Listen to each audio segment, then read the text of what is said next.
Welcome to Hamburgers and Horror, the home of meat, monsters, and mask rankings. I'm Noah Hook, and I have a very special guest with me today. Hi, everybody. It's Professor Victor. Noah, thanks so much for having me on here. I am very excited to talk masks with you. Heck yeah. So today we're going to be talking about, we each picked 5 masks that we think are underrated and overrated. So you've got 20 masks in total that we're going to be talking about. Like, masks in general are a really important staple in the horror genre. I actually should have looked up, like, I wonder what the first mask in a horror movie is. It might be like the Phantom of the Opera, but maybe Invisible Man. Gun to my head, I'd go to Phantom of the Opera. That would be my guess. Yeah, but yeah, they're incredibly important, and they always inspired me as a kid, and they're a part of the reason I loved horror so much. And I actually have my first mask I got as a kid. I got this from like a Rite Aid, I think, growing up, which is crazy that they had like such cool masks. But it's actually led to some of the art that I make. I am a visual artist, and I've actually learned how to make masks a little bit. This is like a big crab monster I made. It's not painted or anything, so it's just like this blue color, but yes, it's like wearable, and it's not the most comfortable thing to wear, but it's a very fun process I learned how to make. This is him. That is awesome. I absolutely love that. I also feel like you're Tommy Jarvis now. Um, Oh, I'm not quite as good as Tommy. I don't know, man. That mask, once you paint it, I think it's going to look amazing. Oh yeah. And I'm going to Yeah, I dare should you have to do brought a it, but video with it on. oh yeah, I do. I'll have to find like a crab monster movie. I'm sure there's something out there. There's got to be something. With that, why don't we start with the underrated masks that we picked? Yeah, I guess I will go first. And Awesome. as you were saying earlier, I think it's important for people to know that we did do underrated and overrated based kind of on our personal opinions, and people will disagree, and that's great. I love disagreement as long as Mhm. people are polite about it. Um, Yeah, so comments. yeah, in the comments, please, by all means, comment. Tell me how wrong I am. Just don't be mean about it. It'd be great. Everybody would be happy and have a good time. So my first underrated mask is the peach fuzz mask from the movie Creep, and I love the movie first of all, and I'm a big Mark Duplass fan, and so I'm already predisposed to kind of like that movie in general because I like him. What I like about the mask, and I'm going to wind up contradicting myself later in this video on this very issue, but one of the things I like about it is that it is kind of just like a mask you would buy at the store, a rather elaborate and scary looking one, but one that you could just buy. And I also like that when he wears it, it's just so random. And that's what makes it unsettling. Not the mask itself, but the mask and the fact that he's just wearing it to scare the guy videotaping him. And it just comes up in these really weird situations. And he acts like it's such a normal thing to do.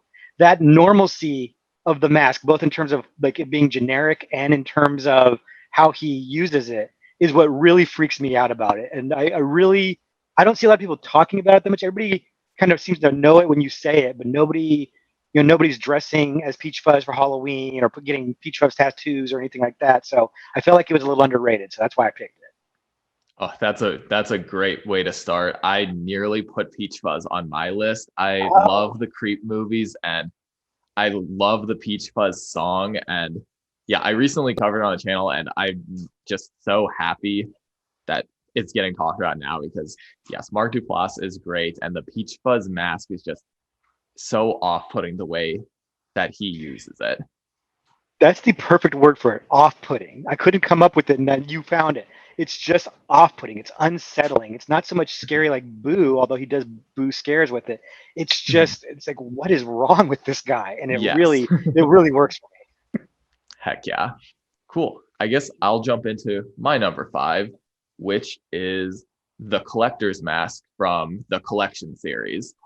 It is a trilogy at this point, but the first movie starts off with basically a guy trying to rob his rich boss's house, only to find them being captured and tortured and killed by this guy called the Collector. And he basically looks like an evil avocado, but he's so fucking scary.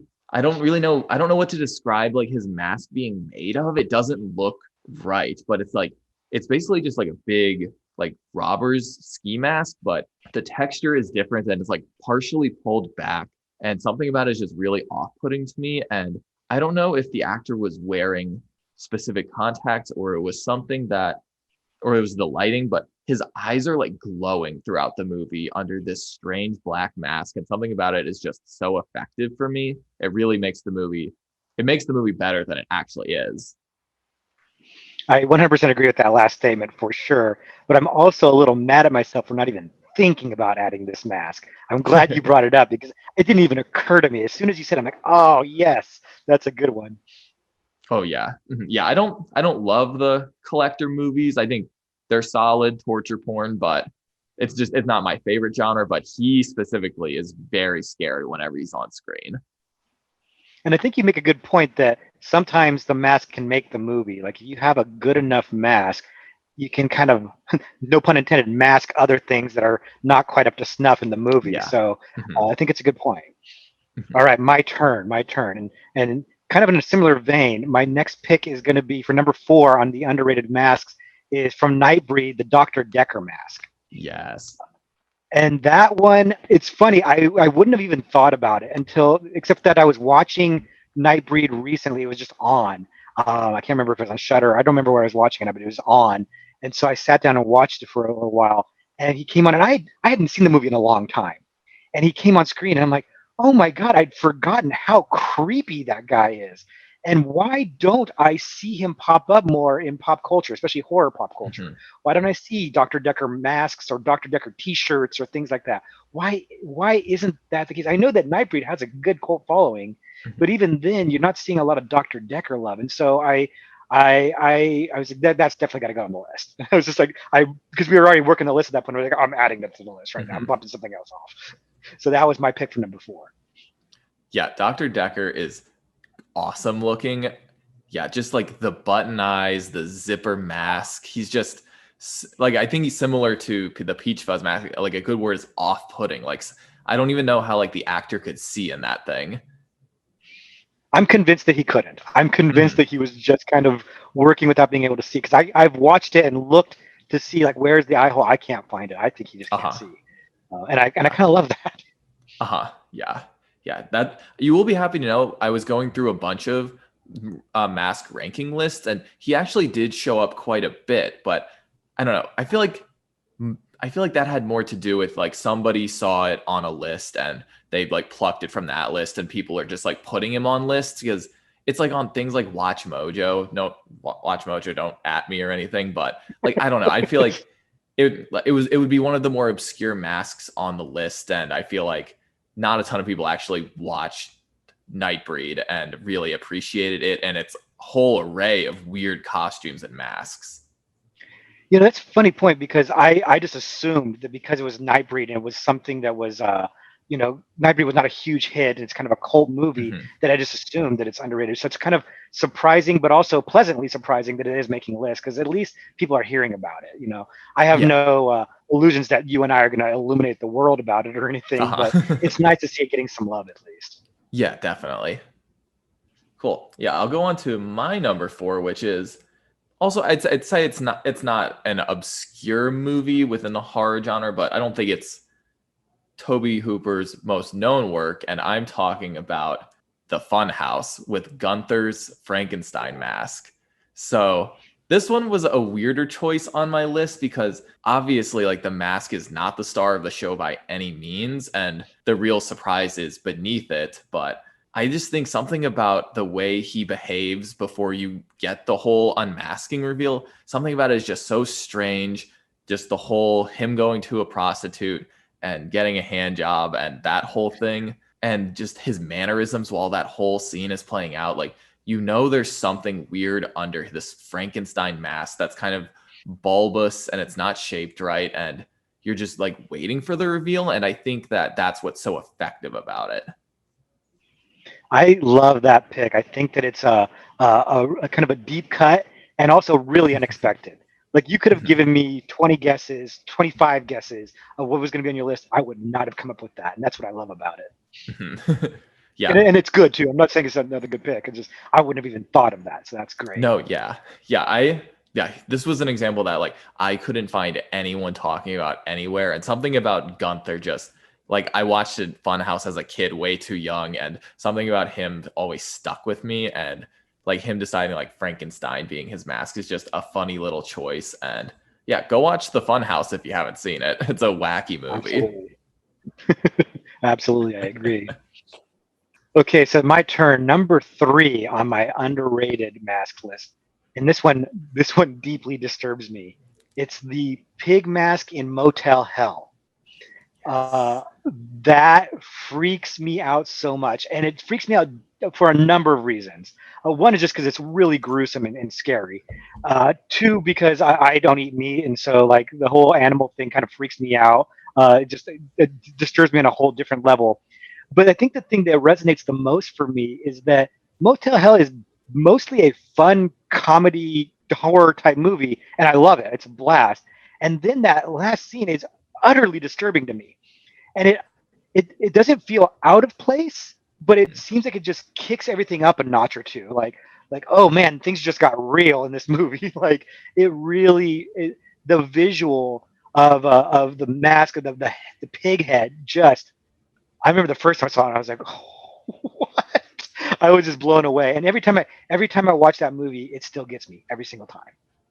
Yeah, that is such a fun movie, and yeah, the pig head is just such a visceral like use of a mask, and I don't know if it was like the first to do it, but I it's the earliest I can think of, and it's like I've seen like many further uses of like the new Leatherface movie has the little Leatherface boy like running around in a Mm. cow head, and it's like it's a something that has been reused a ton because it's so effective.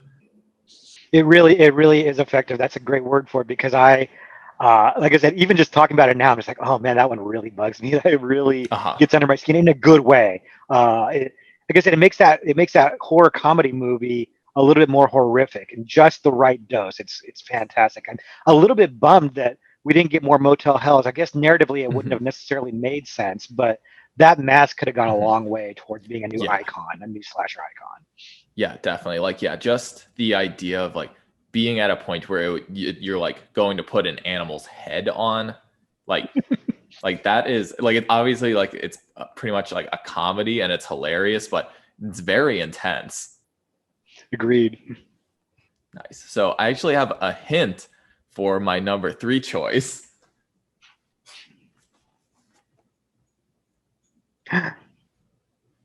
I think I know what you're gonna say, and if you say it, I'm gonna be really excited. Oh, okay. Is it Tourist Trap?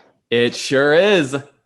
Ah, Tourist Trap was the number six on my list. It Ah. pained me to let it go, but I had to go with Creep instead. And it was like that Sophie's Choice thing where I'm like, I don't want to Uh-huh. let this one go. I'm so excited you picked this one. Yes, yes, I fucking love Tourist Trap. Slauson is one of my favorite horror characters of all time, and I guess his alter ego is Davy, who is the one killing people. But this movie is just crazy. The mannequins singing and screaming and moaning all the time are so good. The plaster death is so creepy, but yeah. So Slauson's mask is it's like sort of a mannequin, but it's also just like a mask with two slits and it kind of looks like Elvis, and his Yes. voice is just so creepy in it. He just sounds like little girl, you're going to be dead. I don't have a line to say, but he's just it's so everything about his performance is so strange, and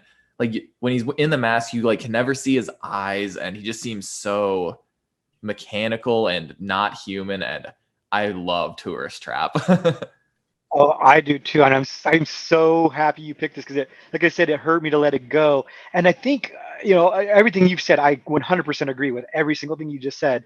And I'll add that that mask is so unsettling and creepy that just the image of it, like on the cover of the DVD or on the poster Mhm, by itself, out of context, is unsettling and creepy. mhm. Like you don't have to know anything about that movie and just go, "That's a Yeah. scary movie." That creepy. Um, to me, it's funny. You said it looks like Elvis, and I agree with you, but I also feel like it's like Elvis meets Leatherface in a weird sort of Yes. way. Like it really, it works, man. It's such a great mask.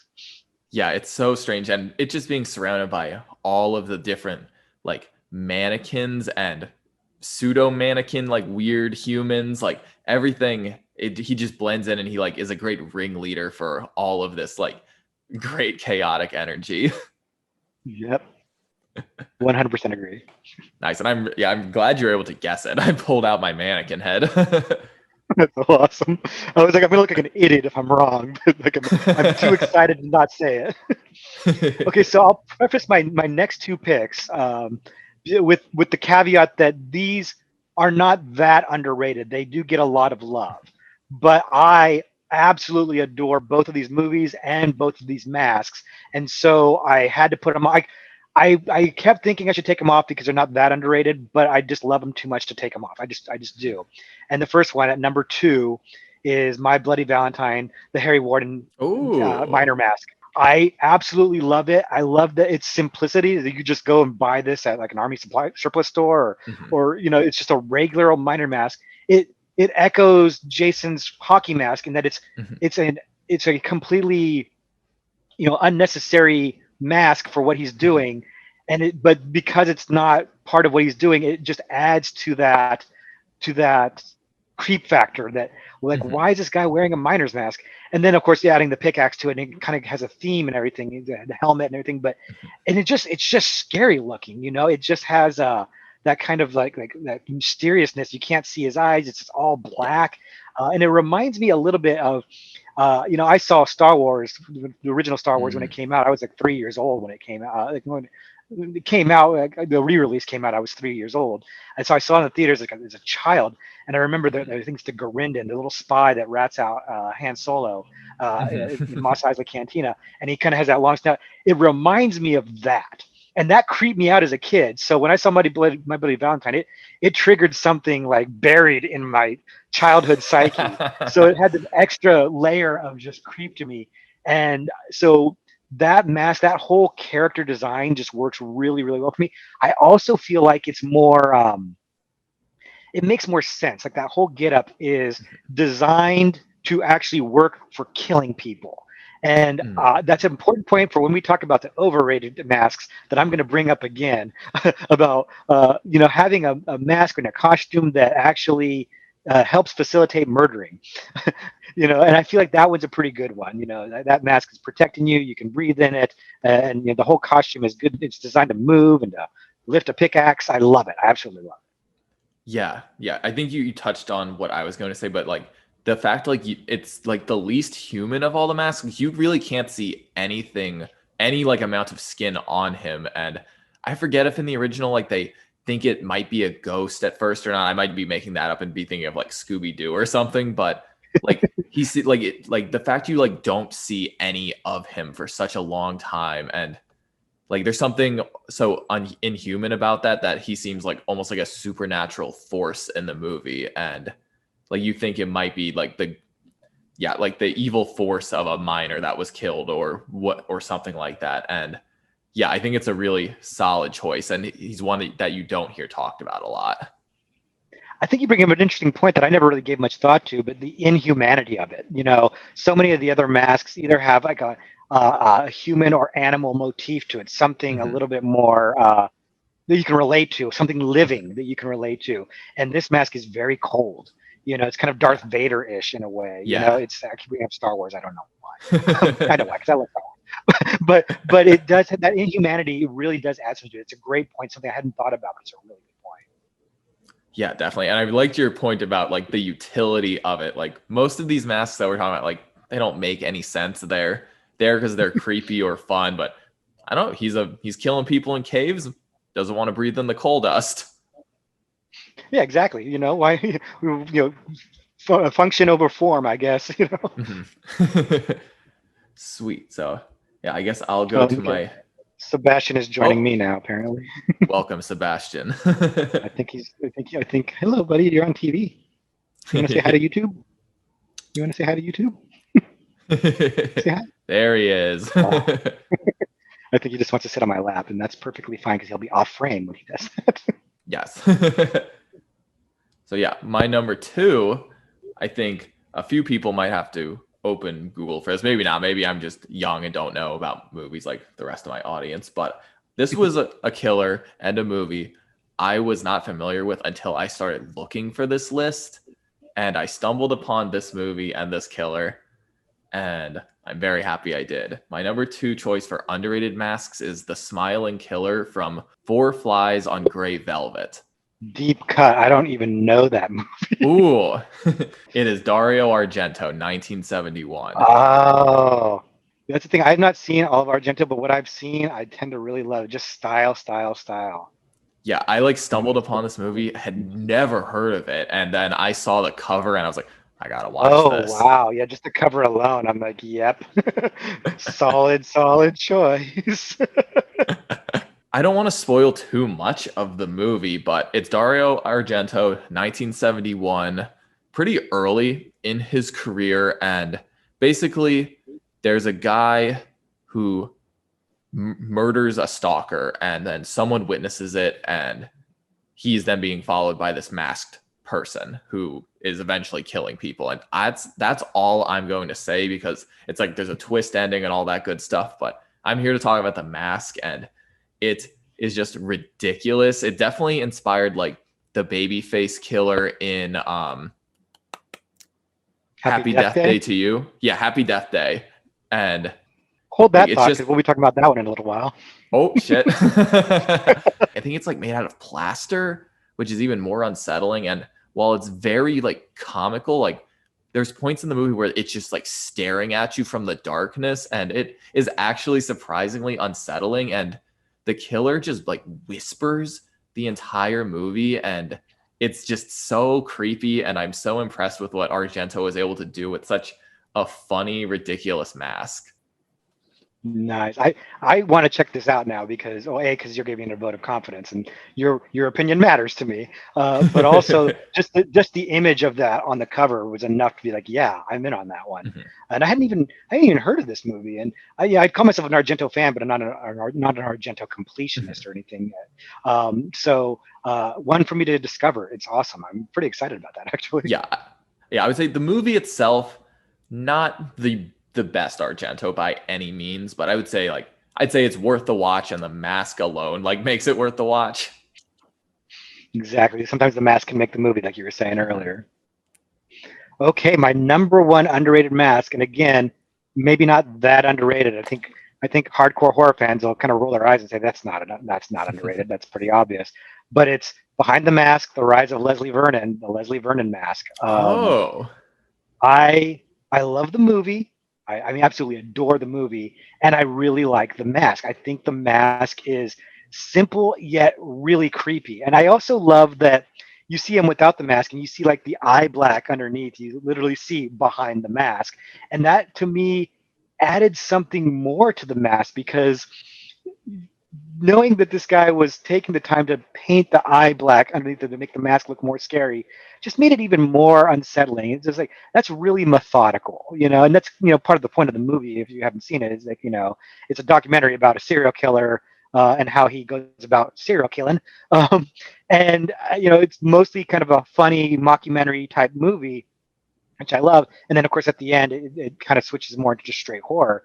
And I find his mask to be incredibly effective, especially the way they shoot it, like in the mist or in the shadows. It's like that. There's like those really big eye holes that are just blacked out, just like almost kind of a roundish, like too roundish face. And I don't know, it really is disturbing to me. And again, I like that you know that this guy is kind of funny and charming because you're seeing behind the mask, you're seeing him in the documentary, but then you also see him in the mask and he stops being funny and charming and he starts being actually threatening and scary.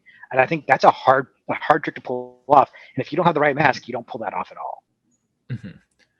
Yeah, The Rise of Leslie Vernon is such an interesting movie, like in conception and like in execution. And yeah, the mask, it's like so strange, like the big giant forehead, like the top of it's really big, which I think is really funny. And I think I might disagree on a few points, and we might be talking about Leslie a little later in the video. I'm gonna cry later, I can tell. Well, it's a good thing we're friends. Yes. Yes, we'll save But our yeah, we'll I can do understand how it wouldn't be for everybody too. And you, Mhm. the thing that you thought was funny about the kind of bulbous head is the thing that bothers me about it. It's one of the Uh-huh. things that really works for me. So different strokes, I suppose. But yeah, it'd be interesting to see what you say in a little while. Uh-huh. Yes, we'll especially duke it out then once I get into it. So my number one is a pretty under known George Romero flick from 2000, and it's called Bruiser. I have heard of Bruiser. I have not seen Bruiser. This was another one that I had not heard of or I have not seen until I was like researching for this list. And this mask is terrifying. It's kind of got like that William Shatner Halloween mask, but with like this really disturbing expression on it.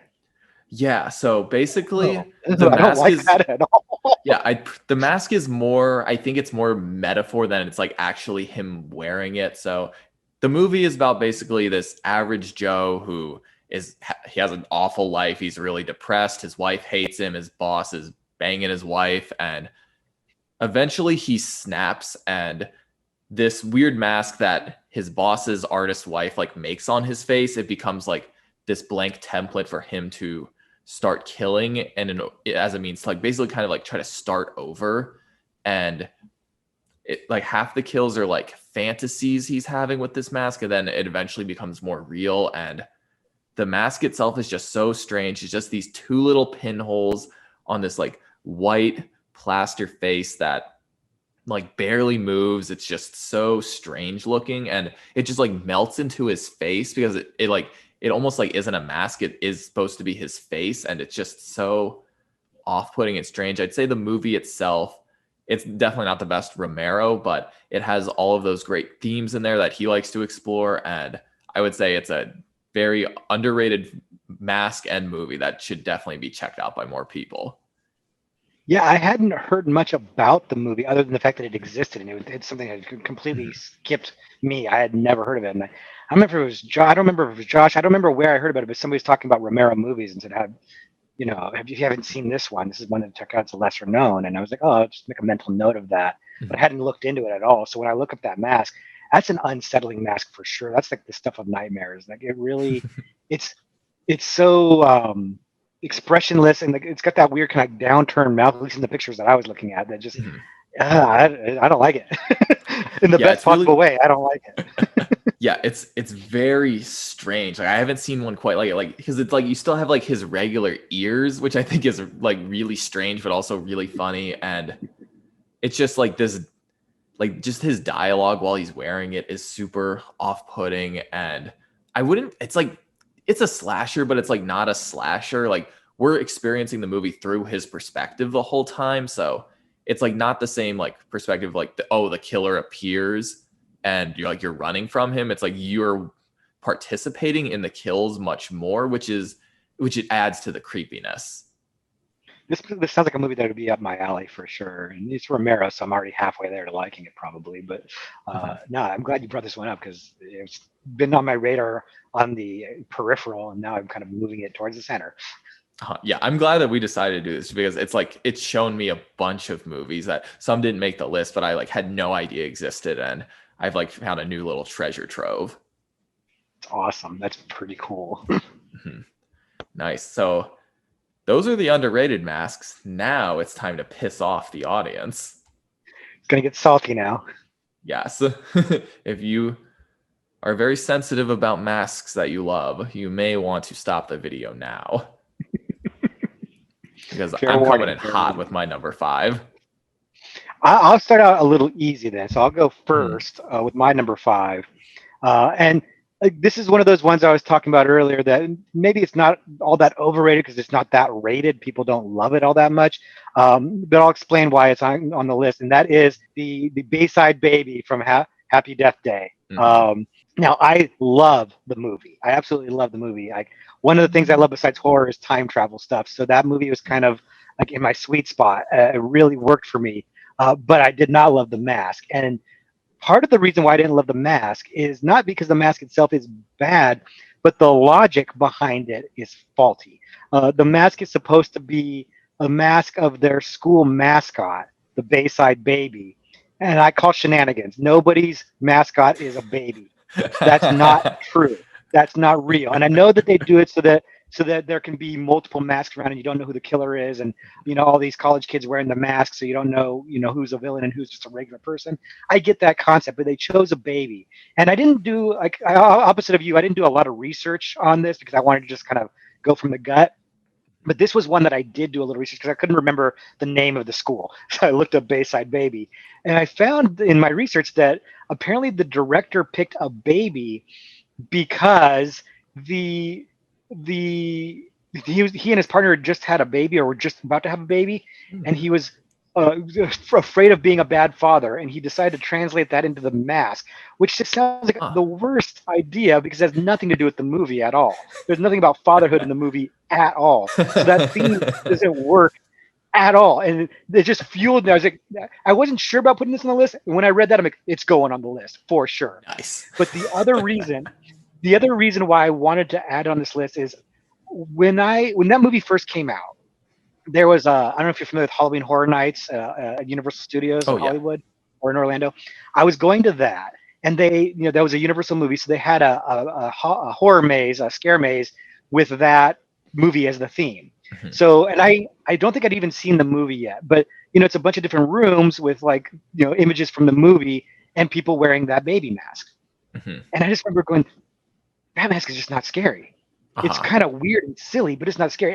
And so in my head, that's my connection to it is, it was supposed to be, people jumping out at me with that mask on, and I was just like, it was not having the effect. And so Uh, to me, that's what made it overrated. Was, if you're trying to make this a scary thing, it's not a scary thing. And I'm glad that mhm. you brought up the Argento movie, because and you equated it to this mask, Mhm. because you talked about how that mask, and the picture I saw agrees with you on this, how unsettling it looked and how creepy it looked.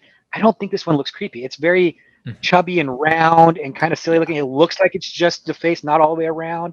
And Mhm. so your pick of the Argento movie with the four flies on gray canvas is, to me, just reinforces that this one falls short, because you can Mhm. see how a baby mask can be scary, and this one Yeah. didn't pull it off. Otherwise, I love the movie though. Yeah, I agree. Super fun movie. I agree the mask is like Like I agree it's like soup it's a big mask, and but yeah, it never really strikes fear in me. Like I look at it and I can see the creepy that they're going for, but it never strikes a chord with me particularly. I think of it more as like a fun movie. Like I don't remember ever being scared watching it. It's more of like a popcorn and beer kind of horror movie. Like not bad by any means, but it's like you're gonna have fun watching it. That's a good point. I think that the movie gets away with the mask not being all that scary because it's not really trying to be a scary movie. Hmm. It really is, like you said, more of a popcorn fun flick. And I think the sequel doubled down on this. It went more into the sci-fi than the horror. Hmm. So I was like, okay, I can see what you're doing with this, and I can forgive it, and I can still like the movie. But I wasn't going to miss the opportunity to clown on the mask a little bit. Yeah, definitely. And the story about the director is just really funny. It's just so bizarre. I couldn't believe it when I read it. I was like, you've got to be kidding me. It's like, I'm scared of being a bad father, so I'm going to represent my baby with this mask of a serial killer. Trying to Interesting. murder me? All right, good for Uh-huh. you. I'm not a bad father. You're a bad baby. I love it. Well, so my number 5 for overrated masks is definitely my hottest take of the whole video, and it goes to Mr. Jason Voorhees. Hear me out, everyone. So I knew from the start of this video I wanted to either talk about Jason or Michael. They are the two big boys when it comes to masked slashers. There's like Leatherface, Hannibal Lecter, there's a few others, but they're the top two. And I was looking at both of them and trying to figure out like what made both of them boom, like what made them turn into these humongous franchises.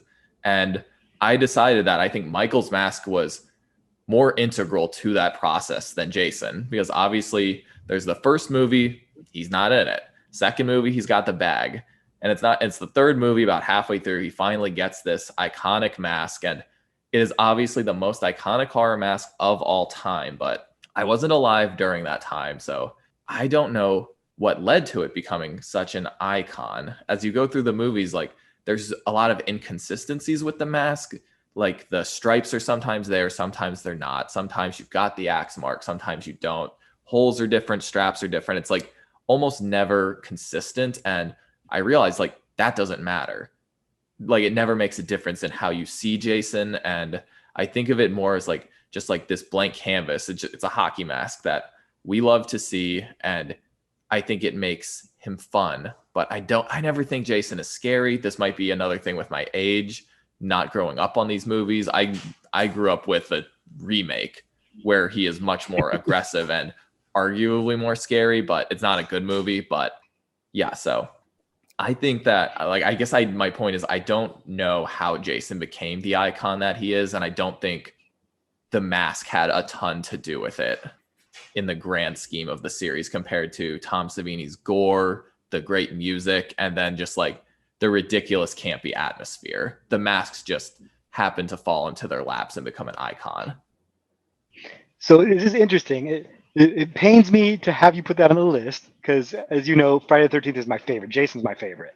I love me some Jason, and I am older than you. I did grow up with those movies. The first one came out when I was 5, and I would see them. Like I remember seeing Friday the 13th Part 4 in the theater, and I remember coming out with my cousins, and we were talking about which kill was our favorite because we're just messed up kids, like 9 years old, talking about that. And Jason was scary to us as a kid. To me personally, as a kid, I was scared by him, but I also really liked him. And that's a weird line to ride. You were rooting for him, but you were also afraid of him. And I don't know how they pulled up. So here's the thing: I grew up with it, whereas you didn't. But I can't answer your question of how come the hockey mask took off, why the sack head didn't take off. I don't know because I think the sack head is quite cool. I like it, but I almost put that in the underrated. But the hockey mask for me it works so well because kind of like what I was talking about with My Bloody Valentine. It's like a anachronistic use of a mask. Like he has nothing to do with hockey. The movie has nothing to do with hockey. It's just even the way he finds it in Part 3 doesn't make any sense because like Shelley's got the mask and he's using it to scare people, but it's a hockey mask. It shouldn't really be scary, and yet it does. And I think that's what I like about it is that against all odds, it became a symbol for scariness, whereas before it was just a symbol for hockey. And I don't know. I love it. I love you never really get to see his eyes, or you usually don't get to see his eyes. It's kind of these two giant pits. It should bother me how inconsistent the mask looks are. That they are not. The continuity is horrible about it. And in general, that series has some very questionable continuity. Yet I love it so much that I give it all kinds of passes, even though I'm a big continuity stickler. I give it all kinds of passes because I just love it so much. So I'm wildly biased. But even with my wild bias, I will say that you make some strong points. You make some strong points about the continuity. You make some strong points about, does it strike fear into a modern audience? Maybe not. Maybe because it's pop culturally just so well known, or maybe because again, objectively, if you just saw a hockey mask and there was no such thing as Friday the 13th, you wouldn't bat an eyelash at it. It's not like Peach Fuzz, for example, or the Bruiser mask. You take one look and you're like, ugh. This one, without the context of Jason, it wouldn't be scary at all. So I am forced to admit that you have some points, even though I don't want to concede that. I have no choice but to admit that you make some interesting points. I still will not agree that it's an overrated mask, but I will at least acknowledge that you have made some very strong points that I am not quite able to refute. But perhaps some friends can help me in the comments and I'm tell you how definitely wrong gonna get you some are. dislikes. Yes, and this Somebody's is like gonna be unhappy. yes, it's coming from a place of love. Like I love Jason and I love the hockey mask, and like yeah, as you said, like it's a Jason. When you look at the mask, you see Jason, and there's a bug on my glasses. And but yeah, it's just like so iconic. Like you see the mask, and this was still the same as when I was a kid. Like you'd see the mask and you knew who it was. Like there's him and Michael and Freddie, and they were just like immediately like you would know who they are. Even if you've never seen the movies, you know their names, you know what they look like. And there's something just so amazing in that.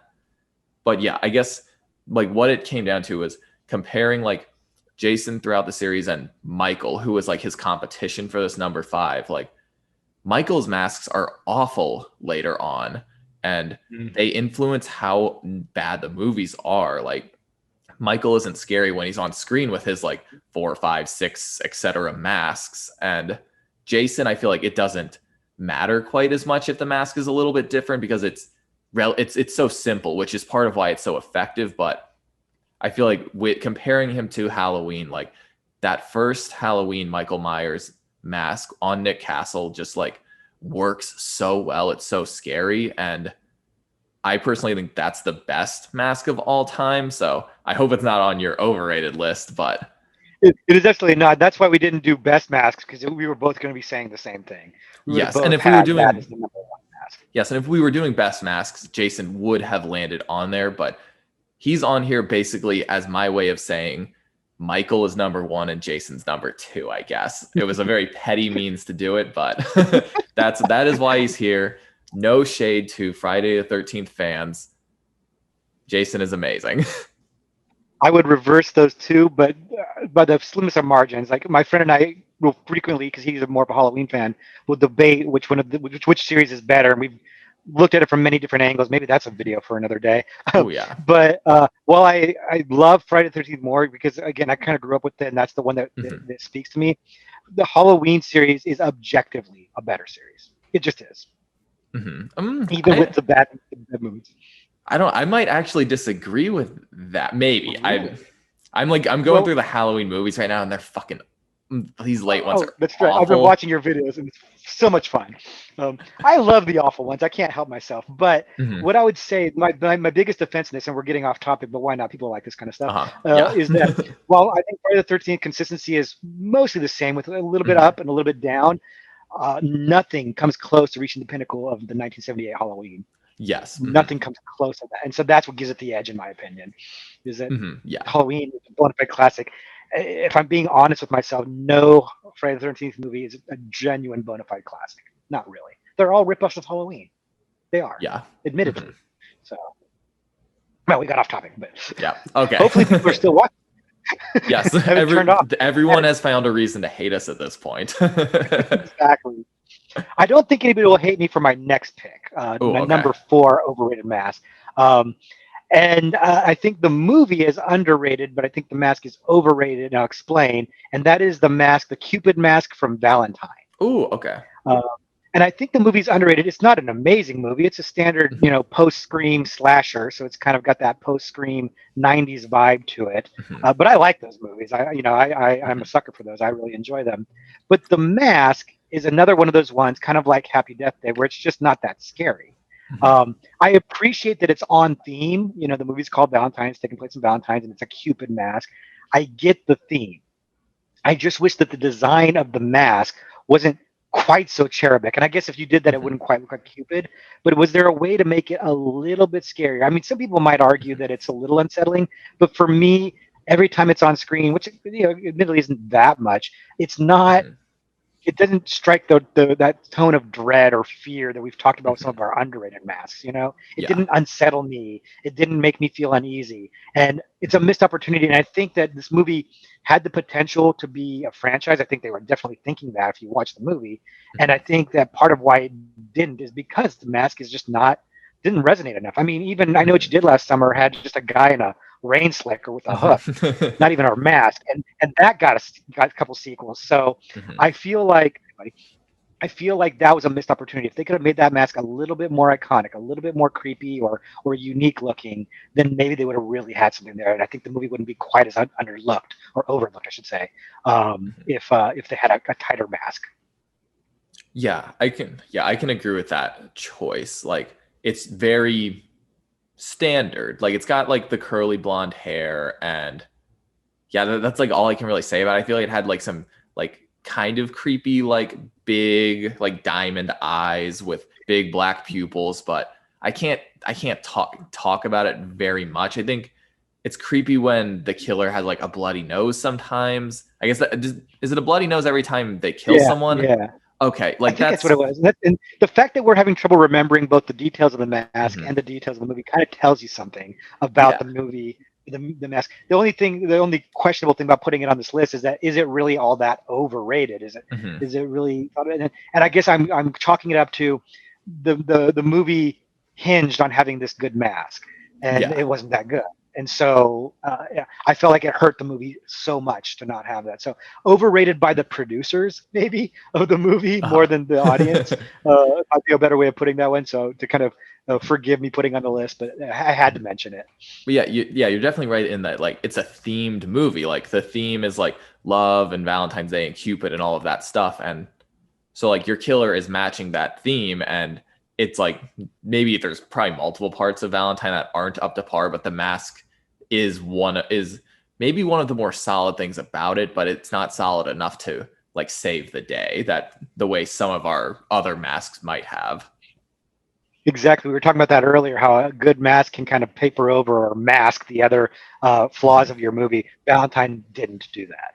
Yeah, cool. So piggybacking off of that, we have a movie that I actually really like, and I actually don't dislike these masks, but they kept popping up in lists for the best masks of all time, and it made no sense to me. And those go to the animal masks from Your Next. They're fine. Like the killers in Your Next are solid. Like there's obviously that point where it kind of like breaks the tension where they're no longer the guys in control and the lead actress is the one hunting them. But even from the beginning, like the masks are they're very standard. I don't think they're meant to stand out all that much. I think it's like maybe a sheep and a cat. I don't even see. I don't remember which animals they are, but the movie is very scary at first and full of tension and dread. But I think these are masks that are overrated because the masks eventually come off and they're not what made the movie good, if that makes sense. I absolutely love this movie, but I could not agree with you more on this selection. It's a fantastic selection for this because I think and maybe you're saying this as well, but for me, what it is that the masks are not scary enough or unique enough to be a focal point, but they're also not mundane enough to not be a focal point. Hmm. The Given the plot of the movie, it would have been perfectly fine to have them all wearing ski masks or Yeah. something Hmm. pretty, nondescript and whatever. And it also would have been fine to have them have something really, really unsettling and creepy. Hmm. Um, but they seem like they kind of picked the middle ground where they didn't go creepy enough or are not creepy enough. Is like kind of the Goldilocks route. They just kind of went with something that was just Yeah. just right, but it was actually really, really wrong. You know, Hmm. we needed something either really spicy and scary or just something that was not going to distract us. It just becomes a distraction. Like, why are they wearing these animal masks? I don't Yeah. get it. Like, it never pays off. And it surprises me to find out that they're on a list of best of masks because it's to me one of the more forgettable things about that movie, Yeah, except for definitely. the fact that it's just noticeable enough or just memorable enough to be like this weird. Like if you were telling somebody about the movie, uh, and they hadn't seen it, and you explain to them and they're wearing these masks, they'd say, "Well, why are they wearing the masks? Like I don't understand the masks." They would zero in on that because it doesn't matter. You would probably not tell them about the masks if you were Yeah. explaining the story to somebody. You would just not mention the masks. They're not Hmm. necessary. Yeah, you might So say, oh, 100% they're in masks, and people assume, oh, they're like in ski masks. Yeah, yeah. I guess like I have like if we weren't making this list, I probably wouldn't even ever thought about the masks in this movie, and it wasn't until finding a bunch of top 10 lists where that's where they are above like really iconic masks and really strange masks, and these ones are just I don't know, they're animal masks, and there are a lot better animal masks. Like go watch The Wicker Man and things like that. Go watch Stage Fright, right. and there's better creepy animal masks out there. 100% agree. Okay, so speaking of animal masks, now we get into the part of the list that I'm pretty sure somebody's not going to be happy about. Oh, Um, okay. my number three overrated mask is the pig mask from Saw. People are probably not going to be happy about this, but here's my defense of it. Uh, I feel, first of all, I don't think that the Saw pig mask is all that scary. And if you want to know what I think is a scary pig mask, go back and rewind to when I talked about Motel Hell. That's a scary pig mask. This one, it just it looks strange, and not strange like creepy and something strange like I'm kind of like distracted by like what's going on with this mask. I like, what is that hair? What is going on? And that's not a good thing to kind of take me away from the movie. But what really bothers me about it is, and I do like the Saw series, but there's too much going on here. You've got your Jigsaw killer. You've got him with his hood. You've got Billy the little puppet, which is pretty creepy. And then you've also got the acolytes wearing the pig mask. It's like that's a lot of things going on. And there's no theme to any of it. Why a puppet? Why a pig? I don't know. They never really get into this. It doesn't make a whole lot of sense. And none of it compares to Tobin Bell on screen, just him, no mask, nothing. Hmm. That is the most effective thing they had going on. Unfortunately, they figured that out enough to have that be the primary focus of the movies, especially as it went on and on. But the pig mask, which doesn't get used a lot, is the weakest of the bunch to me. Like I feel like it's the movie's convoluted with too many iconic imagery or iconography, but that's the one that I feel like not only should it be cut the easiest, just you don't need that, just have the hoods again, but also it seems just too busy. There's too much going Hmm. on with it. So I've never really liked it. I never really cared for it. So when we start talking about overrated mask, I'm like, oh, that's going on the list. Hmm. Yeah, I agree. I agree so much that the pig mask is my number three as well. Oh, it's awesome. Perfect timing. Yeah, I mean, it's just like it of all the things in it, like the pig masks make the least sense. Like I get they were thrown into the first Saw to be creepy. And sure, fine, whatever. But then you make 10 of these damn movies and you got to figure out a reason for these pig masks. And I might be mistaken. I want to say it's because John Kramer's son was going to be born in the year of the pig. And then, like, obviously he gets killed. And I was like, that's the reason you guys are wearing pig faces? Sure, I guess. But yeah, it's just Tremendously. it doesn't make any sense. And every time they use the stupid pig masks in the movie, there's always like a pig squealing noise. And it's like, who are they making that noise themselves? It just, yeah, it's like out of the many pieces of the jigsaw puzzle that is the Saw series, like the pigs make the least sense. It's just, yeah, Yep. they're not scary. They like don't serve any function. And as I said with my last choice, there's better animal masks. And as you said, Motel Hell did it first. Yeah, it did it better. Yeah, and I think you're right. It doesn't make any sense. And not only does you said it's not very scary, and I agree with you. And but the fact that it doesn't make sense becomes so distracting that it takes away from being in the moment of the kill, or whatever's going the kidnapping. Usually, I think when Hmm. those masks are on, it Yeah. takes it for me at least. I'm instantly like, why? Just Uh-huh. and now I'm not in the movie anymore, and that's really Uh-huh. annoying. So yeah, Yeah. With like, love that we're very much simpatico on this. yeah, like with Motel Hell, I get it. Like it's on theme. Saw movies, they're set like in an urban environment, and it's like, all right, I broke into this house. I'm gonna kidnap this kid. Let me pull out this fucking pig head and put it on. Like, And then you talk about utility or function of a mask. uh-huh. Why? Like Hmm. that thing's going to be really cumbersome and not very conducive to Uh-huh. what you're trying to do. Hmm. Did they make the pigs play a game before they did this? I would watch that movie. Hmm. Maybe it'll be a sequel to Spiral. Okay, Oh, so my wait, number two, is it because like pigs' tails they spiral? the curly tail. You may be onto something, sir. I might If we be. get if we get the spiral tail of the pig, Hmm. PALE, I'm then you are owed royalties. Hmm. Yes. Yes, Somebody maybe they'll. somebody's watching this video right now and jotting down notes to send to Uh-huh. Lionsgate. They're like, this guy's on to something. Maybe they should tie it into the Babe franchise, make it a whole thing. Okay, I would absolutely 100% see a Babe Saw crossover. Hmm. 100%. I would be down for that. Oh yeah. Okay, number two, and here we go. My number two overrated mask is Ghostface from Scream. Ooh. Yeah, I'm going big. Here we are. Bring it on, guys. Let me explain.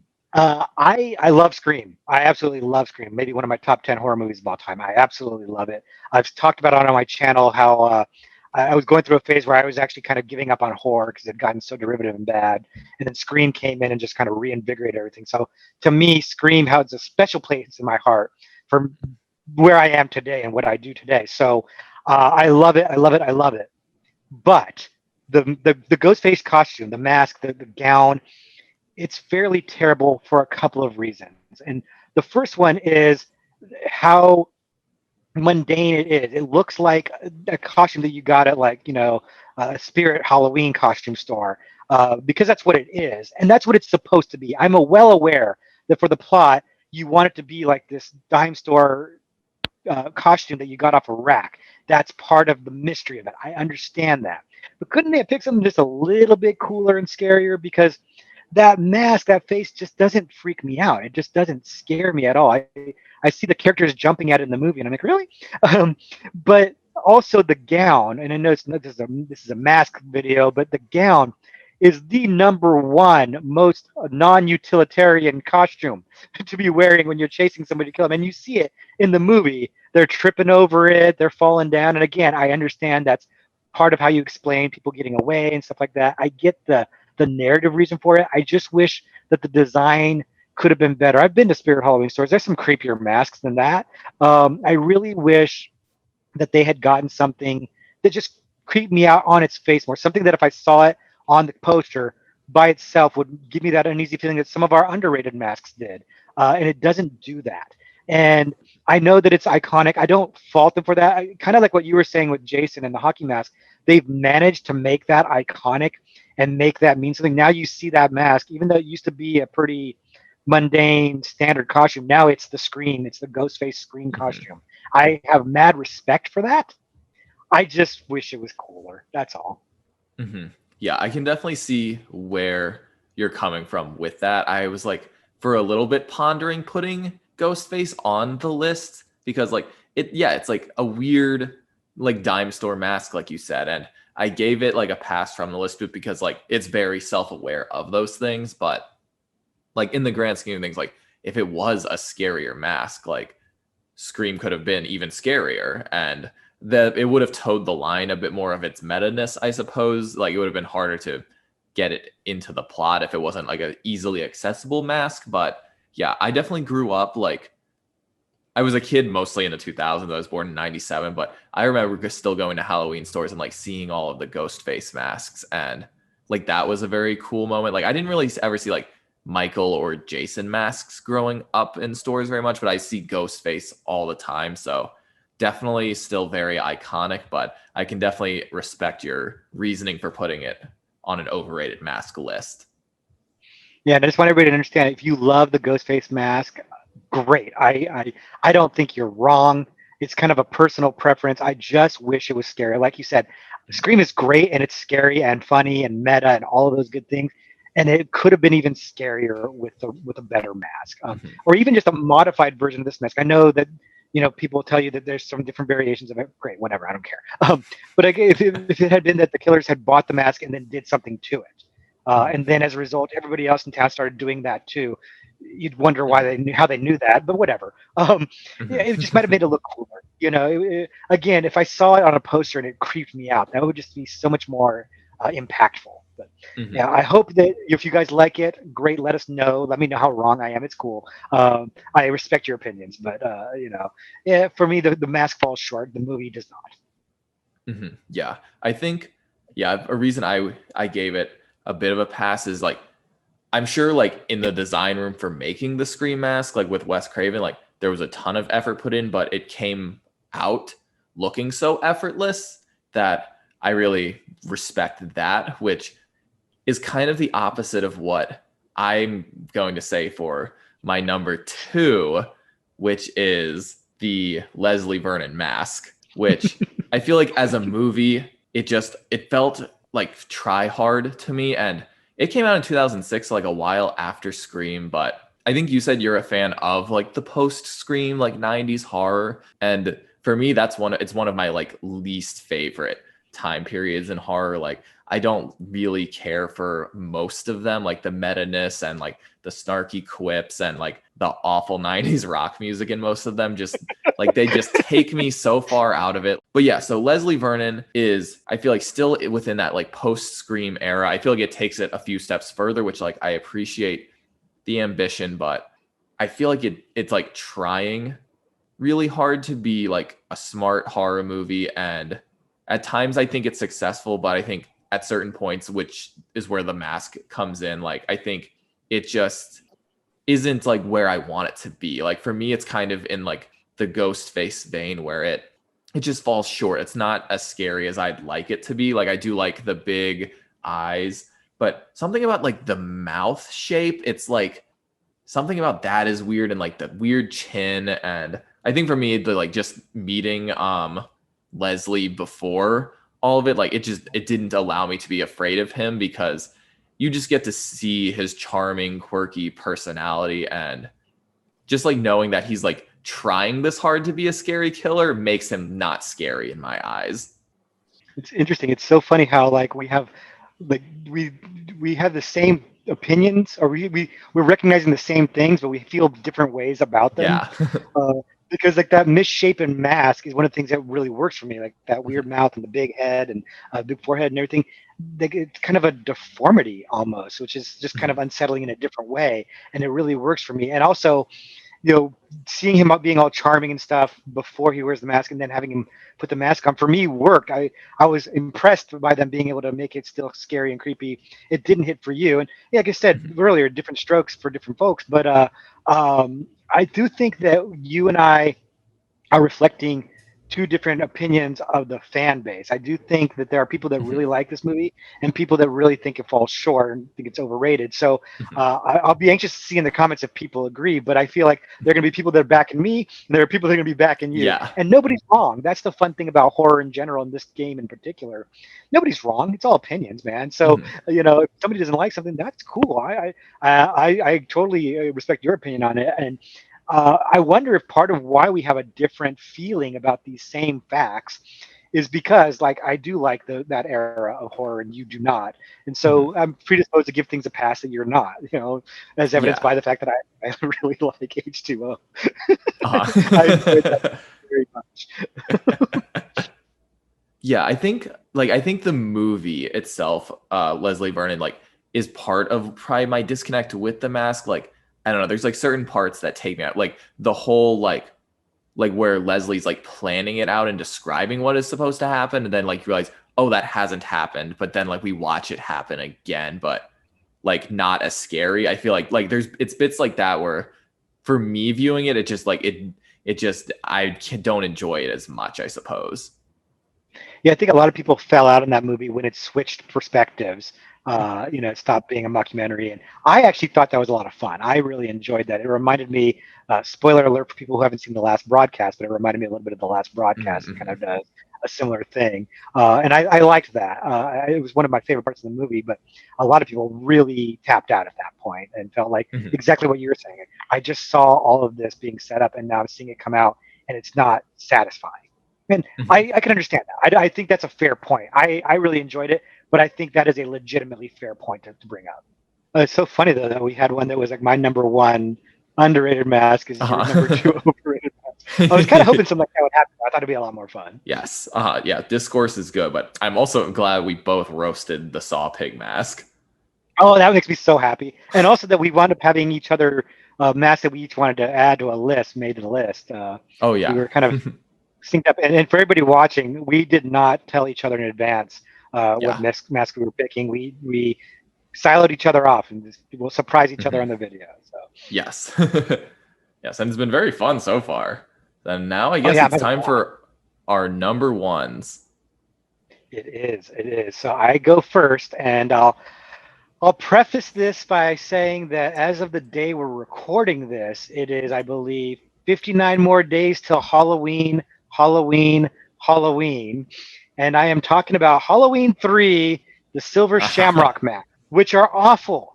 And I know that somebody's going to be mad about this because Halloween 3 has a weird cult following now, and I'll address that for a minute because it's important. I was a kid when Halloween 3 came out, and I was a fan of Halloween and Halloween 2. And a lot of people who would like the movie now say, "Oh, people were just mad because Michael Myers wasn't in it." Yeah, yeah, we were definitely mad that Michael Myers wasn't in it. It felt like a cheat. It felt like a highway robbery. I remember buying the novelization for Halloween 3, and I was like, "What?" Because the movie hadn't come out yet. I was like, "Where is Michael Myers?" I was so upset about this, even as a kid.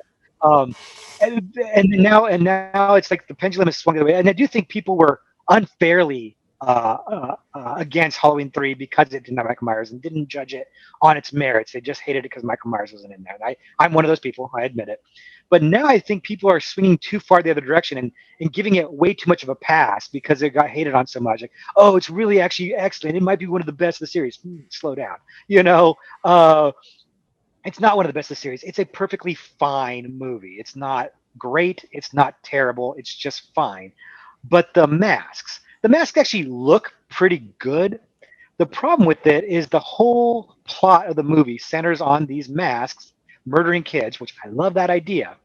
But the idea is all the kids are going to buy one of these three masks, and then they're going to watch this commercial on TV, and they're all going to get killed when it gets triggered. And I am not buying that kids are going nuts for these masks at all. While they look pretty good, they don't look that scary. The skull one is pretty scary. I could see as a kid I might have wanted that one. The witch one was okay if you like witches maybe, but I don't think it'd be that popular. It's like every little girl wanted the witch one. Nonsense. Uh, the pumpkin one, no kid wants to be a pumpkin head unless they want to be pumpkin head. The actual pumpkin head. That's a mask I would have worn, but nobody's wearing a pumpkin head. So right off the bat, even as a kid, I'm like, these masks are stupid. I would never wear one of these. I remember as a kid thinking how old was I? Like 8 or 9 years old. I remember thinking there's no way I would want these masks. They suck. And if I was thinking that at the age the kids are in the movie, you're really asking me to suspend my disbelief that these masks are super popular and every kid's going to be wearing them on Halloween. I just didn't buy it at all. And so that's why I feel like it has to be overrated. And I wouldn't have necessarily given it number one if people hadn't started making this huge Halloween 3 as an underlooked classic argument. No, it's not. It's perfectly fine. I'm glad you like it. I actually like it too. It's grown on me, but it's not awesome. It's not a classic. It's just fine. It's got Tom Atkins, which is awesome, but the movie itself, the masks, no, overrated for sure. Yeah, I agree. I think Halloween 3 as of recent is, I think most people either say like it's like a top 3 Halloween movie or it's a bottom 3 Halloween movie. And like there's these two groups, and I would agree. I'm somewhere in the middle. It's okay. It's really slow and it's never scary. And I love all of the crazy things going on in it, but it doesn't make a damn bit of sense. The fucking Stonehenge, like nothing makes any sense going on. But yeah, in regards to the mask, like, yeah, they just don't do, I don't think they pull the weight that they should. Like we spend like that one scene watching them being made, and that's really cool. But I don't think those are the same masks that we see on the kids. Like those are rubber, but the masks on the kids, at least the pumpkin one, it just looks like it's like some crappy fabric. I might be wrong, but like it just That's what it looks doesn't like look too. it doesn't look good when the one time we see it where the kid's head is melting. It doesn't induce the fear it should. The bugs and the snakes coming out of the kids doesn't make any sense, and it's not scary. So yeah, I agree. They definitely like just don't do their job. Yeah, I think I really agreed with when you went over this in your video. I was really on par with you on this one. Mhm. Like your attitude about it, it's just somewhere in the middle, and I think that's the appropriate place for it. Not top three, not bottom three, somewhere in the middle. I do love the snakes and bug coming out of the kid's head. Just, I love a movie that has the balls to kill a kid. I think that's a lot of Mhm. fun. Murder kids, I'm right there for it. Mhm. but, but Yes. but you're right. The mask, you said it yourself. The mask doesn't pull its weight, especially because it's central to the plot of the movie. The masks aren't pulling their weight. They're not delivering what they need to be delivering, and it's unfortunate. And that's why, again, because there's a lot of people saying top 3 Halloween movie, I had to give it number 1 overrated. Had to do Mhm. it. Yeah, that makes sense. Like, yeah, I think the ending is that I would say it's like a classic ending, but it's not part of a classic movie. Like the movie doesn't match the great ending it has. It has a few really memorable scenes, but yeah, I think everyone who talks about Halloween 3 always jokes like it's about him trying to bang the guy's daughter. And like, that's what a good chunk of the movie is. And yeah, there's And I ain't mad at androids that, and but no, yeah. But yeah, and then she's like androids and just like so many different things that don't come together the way that they should or that they ever could. And the masks feel like an afterthought. that's a great way of putting it. It's like an afterthought, considering that the central antagonist of the movie is masks, uh, Mhm, or the central threat of the movie is masks. mhm, You would think that they would have put more time and effort into it. I think afterthought is the right word.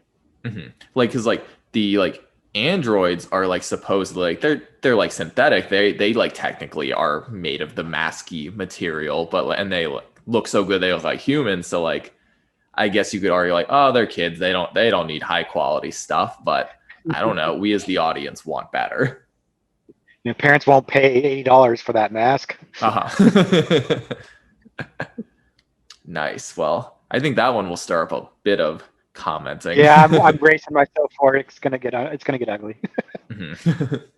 Well, I think my number one probably won't upset a ton of people, but I would say there are masks that are very popular as of recently, like in the past less than 10 years. And I'm talking about the purge masks, which obviously are like a bunch of masks at this point. So I can focus on the first one we see, which is the polite leader, but also just the series as a whole. And I get the idea that it's just everyday people that this one day a year that they get to just go and do whatever they want. So they're just going to go to a Halloween store or whatever, buy up a crappy mask and like doctor it up to be creepy. But I feel like I was talking about it with Leslie Vernon, but this is the movie for me where it just feels like it's trying way too hard. It's trying to be edgy. It's trying to be scary. It's like the mask with like the kiss me or it says God on it. And it's just like none of it's cool. None of it is inciting fear in me. And I don't think it's really scaring anybody. And yeah, I think the Purge movies are okay. They can be fun, but the masks like never really add to it. I'd be like just as concerned or lack thereof if they didn't have masks on. Like I think it goes down to that utility thing again. Like, why are all these people wearing masks? It's legal. Like you don't need to hide your identity.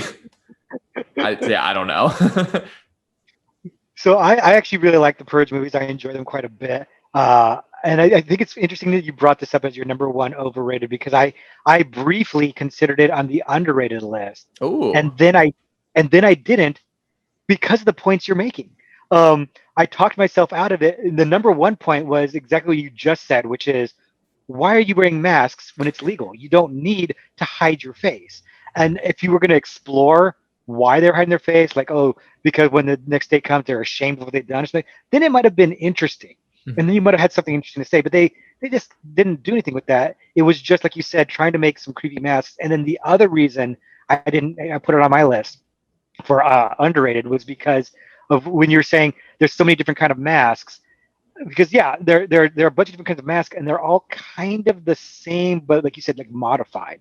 Like Polite Leader was the one I was thinking of, and I was like, well, that actually is kind of creepy, and maybe I'll put that one. And then when I start thinking about it more, like, well, then they have all these other masks, and it's like people like writing on them and stuff, and it why do they all have the same mask and just is it a purge mask that gets marketed and issued like again if they Uh-huh. if they said that if there was like a purge mask store like if they had Mhm, explored some of these ideas and perhaps they will in one of the upteen sequels they're going to do um, mhm, but if they had tied that in somehow then maybe it would warrant um, some explanation to it. Like, I criticize the Ghostface mask for being kind of mundane and stuff like that, but at least narratively, there's reasons for that. So mhm, I didn't give it a pass, but you could make an argument. You did make an argument to give it a pass because of the narrative reasons. The Purge doesn't give you those narrative reasons for why there's the same mask being kind of tweaked a lot or why they're wearing masks at all or any of that. So you're dead right to go ahead and put it here on the list because I couldn't justify putting it on the underrated mask because even though I thought they're kind of cool, um, there's too many flaws with it. mhm. Both in terms of narrative and also like mundaneness. Like, yeah, a bunch of different masks, but they all by the time you get to the third Purge movie, you've seen these before. Yeah. And there's Mhm, nothing new about them. So yeah. I have to agree with you on it. Mhm. Yeah, I think like the first, like a lot of people don't really like the first Purge movie, not the first Purge, but the first Purge movie that was made, where it's just like the home invasion one. I think those masks are creepy and they're the most effective. And I think it's like effective that it's like these rich elite kids that are trying to do it. So their masks are very simple, just like creepy faces. It's once you get to like the bigger locations that I think the story gets better, but the masks just become, it's more the vibe is like angry teenagers are going to come kill you and they're edgy and they're writing God on their mask and things like that. And it's just like, I don't know. I don't know if the Purge movies are marketed more to a younger audience and maybe it's like more relatable. I don't know. But yeah, they just like, I don't know. They are not anything special. It's an interesting question. I don't know who they're marketed to. I like them. I don't love them, but I Mhm. like the movies. But they are not marketed to me. I think that's pretty clear. Mhm. But kind of building on what you're saying, they've made a few sequels of it now. But the masks, while the story has progressed and evolved and become something somewhat interesting, um, the masks have not. It's kind of like the same trope over and over again. They're not coming up with anything new, or at least like innovative or interesting, or even just Mhm. more scary than what they've done in the past. So it's kind of a flat evolution of the mask, whereas the story itself got more intricate and interesting. So I'm with you on this one. Nice.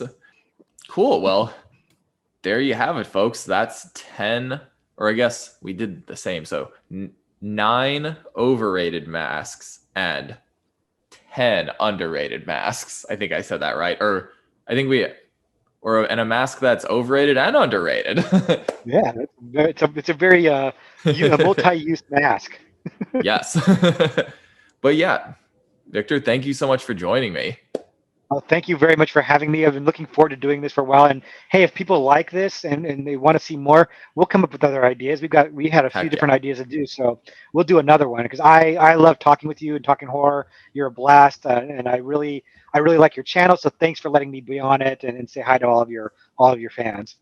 Heck yeah, yeah. Everybody go check out Horror Movie Syllabus. I'll leave a link down below. And yeah, Victor makes really great content and is very knowledgeable on the genre and will definitely introduce you to a ton of new movies.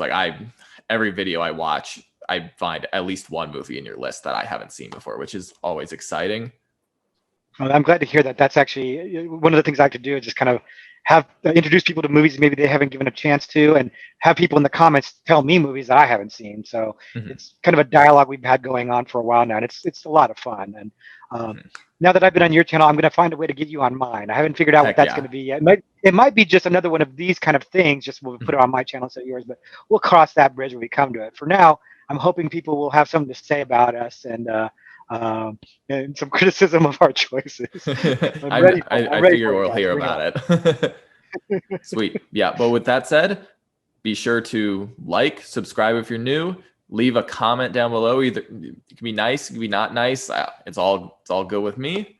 And yeah, thank you for coming. Thank you for joining Hamburgers and Horror. Stay safe out there.